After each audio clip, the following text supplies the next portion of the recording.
Good evening. I have spent an incredible day being lazy with my husband and my kids inside the house. But now I'm ready to plant some seeds, and then I also have some more fence to put up. I can't wait until the chicken wire part is done. I don't know anybody ever who's been like, ooh, can't wait to work with that chicken wire. It's unruly and it sticks to stuff and it gets caught, and it's just, I don't like it. And this is such a big roll. It's very heavy. I'm hardly able to lift it up myself. I have to basically drag it. I got chicken stuck on the outside of the fence.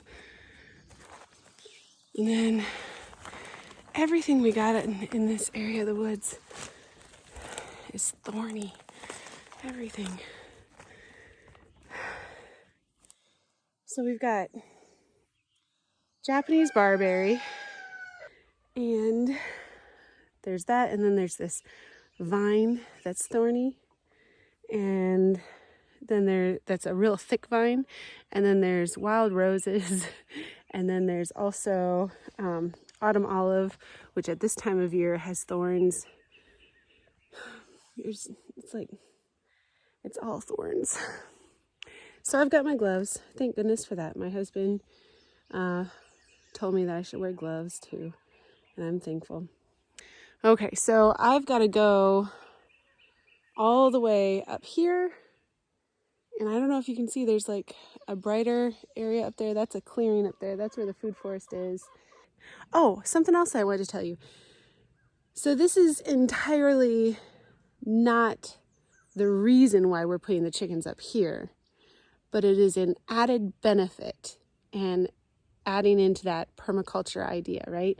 So the food forest and the gardens are down here, and this is I don't know if you can see this. This is a very steep slope right here. And so if we have all the chickens up here, they're going to be pooping in the forest up here. The ducks are going to be pooping in the forest up here. Eventually I'm going to dig trenches and make kind of like a rain garden. There's a term that Jeff Lawton uses for his, what do they call them? I'll think of it in 2 seconds. It's the name that I usually use, but for right now, all I can think of is trenches. I'm going to, there's incredibly steep sides of the mountain above where I'm doing this chicken enclosure. And I'm going to dig those gullies or trenches to capture the water and guide it where I want it and slow down that water flow. And I'm going to guide it through the food forest up there, and then I'm going to gather it, have it all lead to one area here, and I'm going to dig out a pond area. And I don't know what we're going to do for the base of the pond to try to keep that keep the water there, but we're going to want to make a pond that's more natural for the ducks, so we don't rely just on the kiddie pool. But we will have the kiddie pool still because I want a couple of options for them. I also want to be able to use that kiddie pool water for my food forest and the vegetable garden. But to have like a more natural pond up here, because we're not going to just have ducks. I just put in the incubator 8 goose eggs. The geese and the ducks are going to really enjoy having another more natural big pond where things can kind of grow at the bottom, and they can muck through the mud and eat mosquito larvae and whatever it is. And then have an overflow from that come down and lead into my food forest. And I would like for that food to dig some trenches around in my food forest where I can slow the water down there too. If I had started my food forest with a plan, I would have dug those trenches first and then planted my trees and stuff like that. But I didn't start my food forest with the intent of creating a food forest. I just found some trees on sale and thought, I've got the trailer hooked up to my Jeep anyway. why not buy some super cheap fruit trees that are like, $6. So it started off that way. I ended up going the route of getting, super high quality, localized, for this region, best suited, super hardy plants from good breeders and nurseries later. But it started with like 6 trees from, I think, Walmart that were on sale for like $6. And I was just walking through looking at the plants, and I looked at them. I thought, well, when's the best time to plant a tree? 10 years ago, right? Or today. And so I thought, well, I might as well get these and plant them, because, next year I'm going to wish that I had.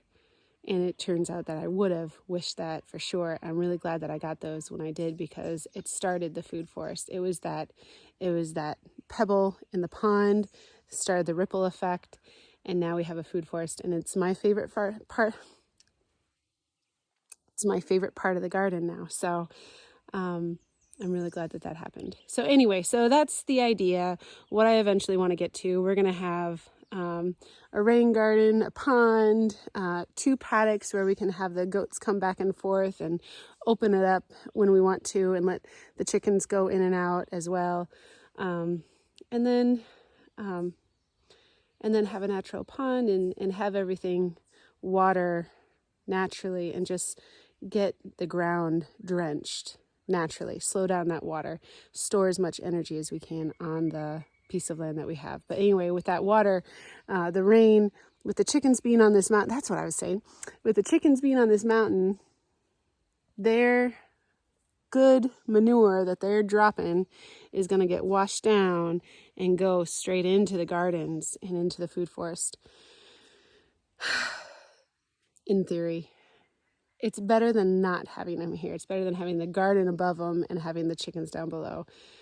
So it might not be like a ton, but it's something, and it's helping. If you do a ton of things that are helping, you get a big help, even if they're just a ton of little things helping.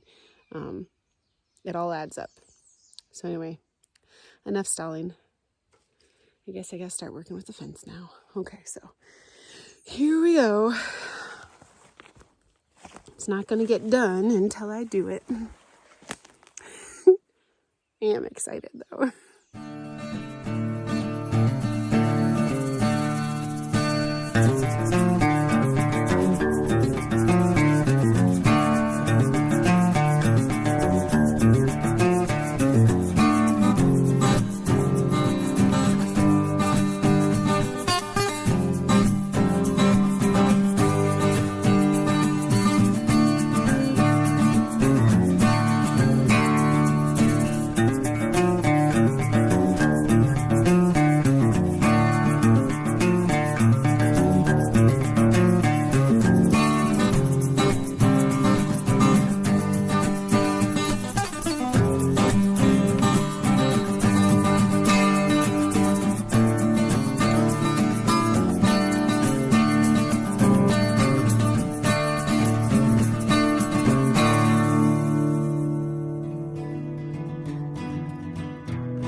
I went to the top of the mountain where the food forest was, and I walked down here so I can know exactly like what my goal target tree is. That's what I should be heading for, because from down here you can't really see much. And yesterday I thought that while I was doing the fence line that I had gotten through the worst part of it. Nope. I had no idea. So let me show you what I need to go through. Okay, so this is the brush, and I need to go to that tree back there. That's the tree. So I need to go through all this, and then this is just one huge, thick, dense hedge of prickers. Lots and lots of prickers. You can see why we want goats. And the only way to get through that is to just start doing it. So one step at a time, right? One clipper at a time, one snip, one branch moved at a time.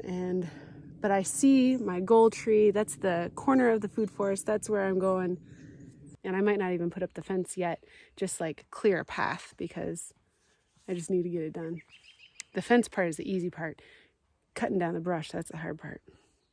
Okay, enough talking. Let's do it.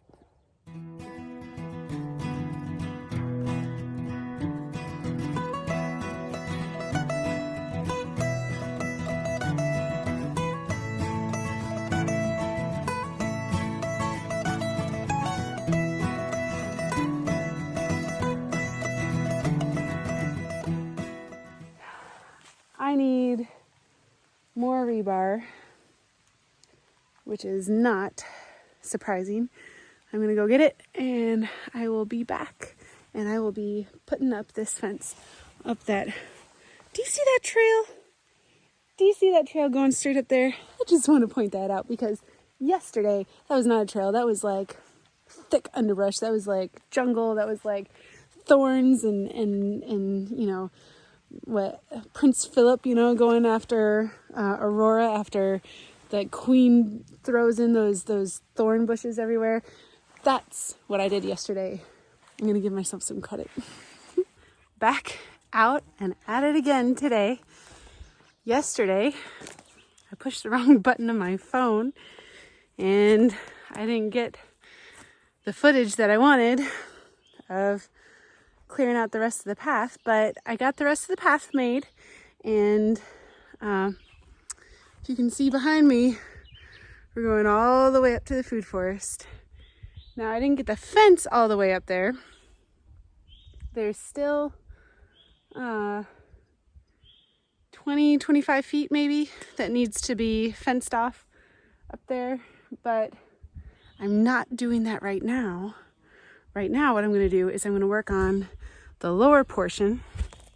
So I'm going to turn you around so you can see the path that I made to the second food forest. Okay, so here's the end of the fence. Goes all the way down to that. You see that's the top of the truck right there. Goes all the way down. It kind of zigs down a little bit. And here we go.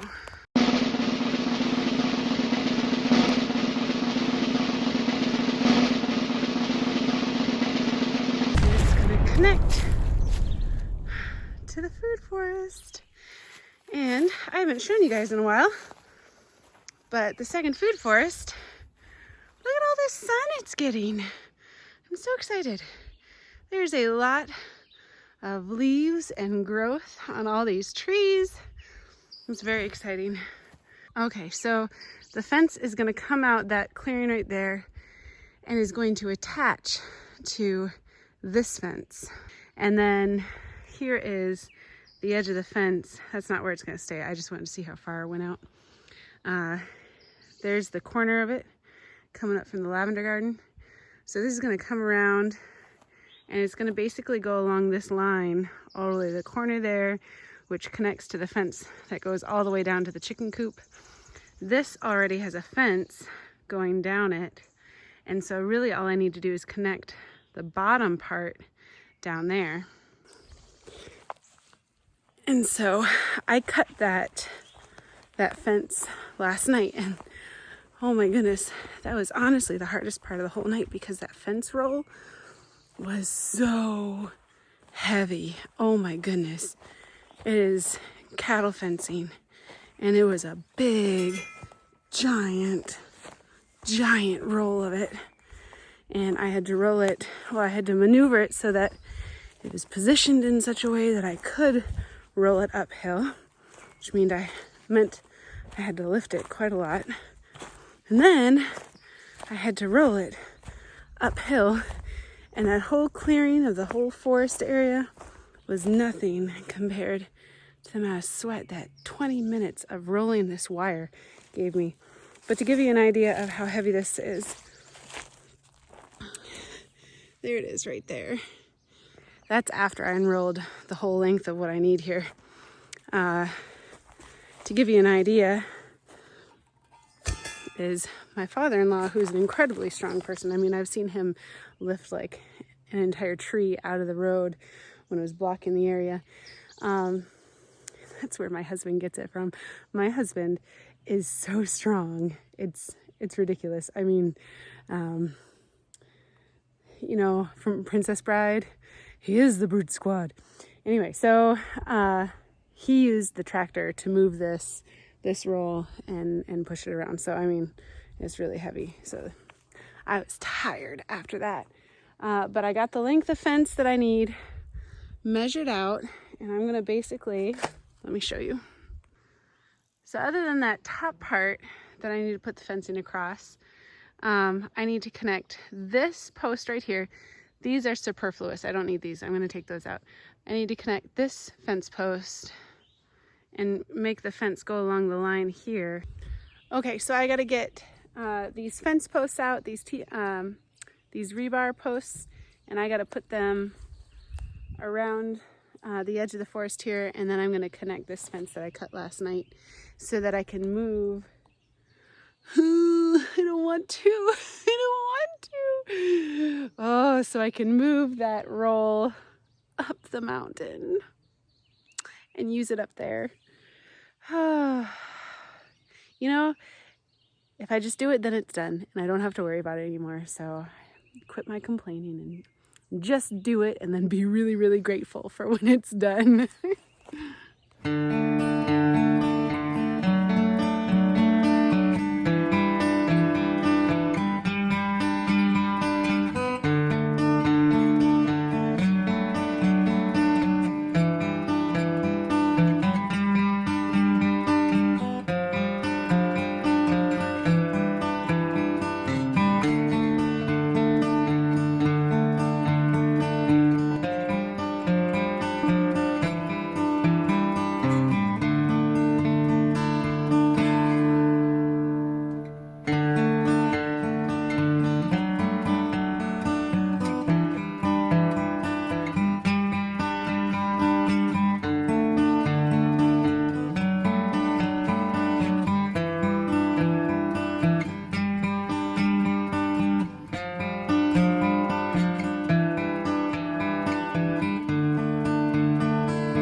Okay, so here is where I'm going to attach the fence.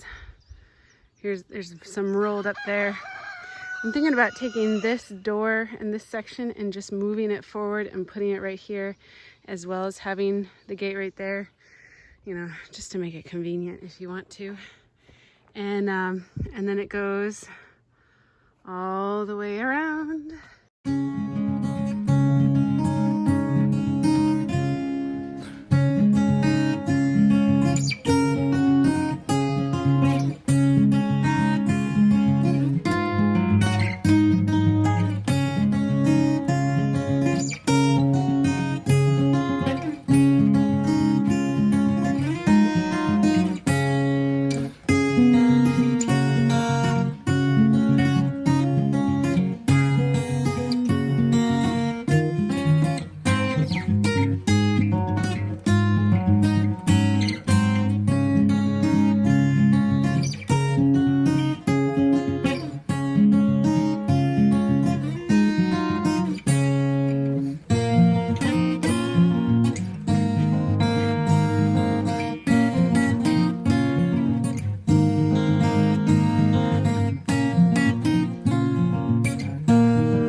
It is connected. I'm done. I can't believe I'm done. 500 feet and in the forest at night, and I don't know if I told you this, but I'm afraid of being out in the woods alone by myself at night. I am, in my mind, I think Bigfoot is going to get me, I guess. I don't know, but it does scare me a little bit. And so this is a big deal. This is a big deal. I stayed out late. I worked hard. I did all the stuff. I actually now have more room in the food forest up top because the way that the fence went, I was able to open it up more. And so what I'm going to do is I'm going to spread some red clover seed. I'm going to take this little fence thing that I've got. You can't see that hardly.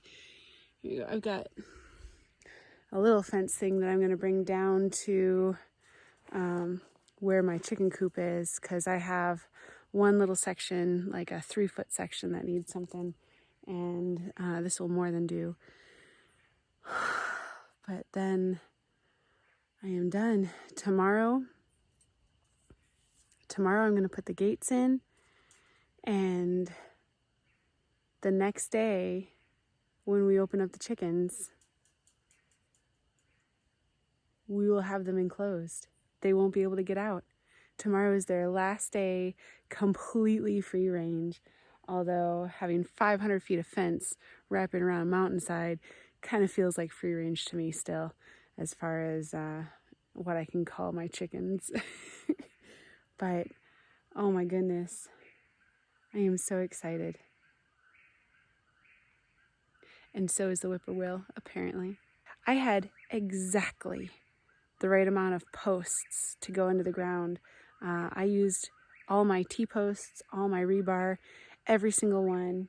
And in a couple places, I probably stretched it out a little bit farther than I should have. I pushed the envelope just a little bit, not too bad, but just a little bit.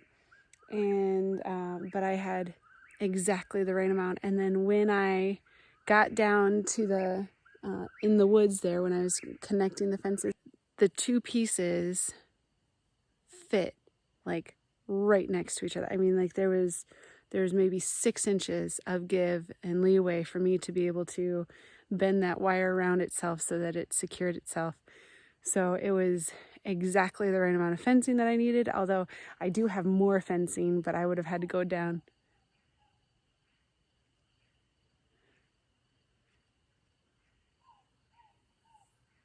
There's a little owl.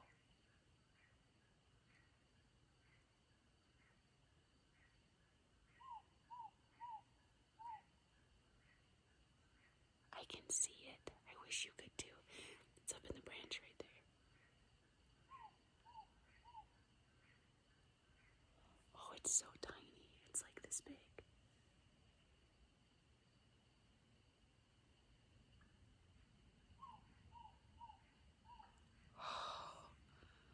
Okay, I take that back. Maybe I love the forest at night. It was exactly the right amount of fence. I would have had to go down, get another roll, bring it all the way back up here, and I might not have been able to finish tonight because it is getting really dark. Oh, it is magical right now. All I need is some fireflies. Okay, so that is me putting up the fence. I will do a separate video of putting in the gates because this one is just getting crazy long. I've spent 4 or 5 days on this fence, hacking and slashing and driving in T-posts and rebar, and there's so many rocks in the ground. I'd have to take it out and move it and try it again, and that thing is so heavy, that post driver. My arms are aching and my fingers are aching because of bending that wire and tying things together and yanking on the fence. And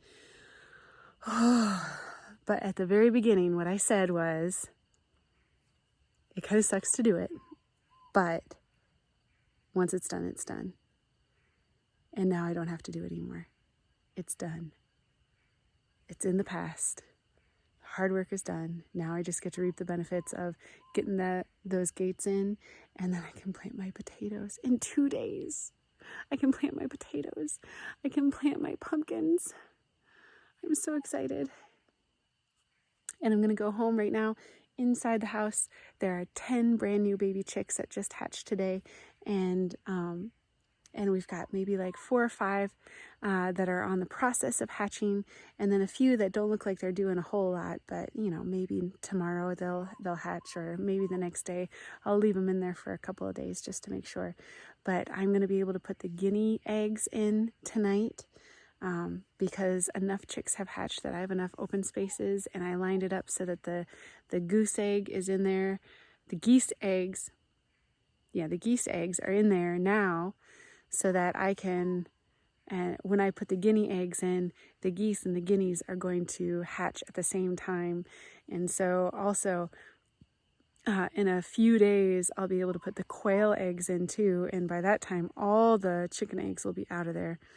And maybe even the duck eggs that my husband snuck in without telling me. I was sure it was my kids. I was like, who put this duck egg in here? But I thought Jamie was so against having any more ducks because, I mean, we're pretty much at capacity for ducks. They dirty up all the water so fast. And he's the one that snuck the duck eggs in. Okay, so anyway, good things are happening. I'm so blessed. I'm so thankful. And, you know, hard work pays off. I mean, once it's done, and then you get to really enjoy the benefits of it. So I don't mind greatly doing all this. Anyway, I hope you guys have a wonderful day. Please hit the subscribe button. That would help me out a lot. Do the notification bell if you can. That would be really great. And then please hit that like button if you thought that this was a worthwhile video. I put a lot of work into this video. Please hit that like button. That would help me. But that's about it. So I'm Ruth Campagna. This is Fae Hollow Homestead. And have a wonderful day and stay blessed.